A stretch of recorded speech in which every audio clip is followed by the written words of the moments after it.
Hello guys, welcome to Generation Unravel. In this video, I'll be showing you how to create your Steam account on mobile. So what you need to do is, here I am on my homepage. Now I head over to my Steam app, which I downloaded over Google Play.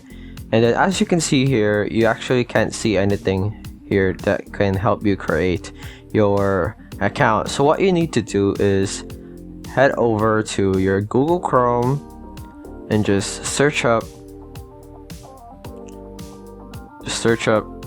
Steam Join, and then on the first link you'll see that create your account, and then it'll send you back to your Steam app, and then just click on the link above, and then it will send you to this page where you're able to create your account.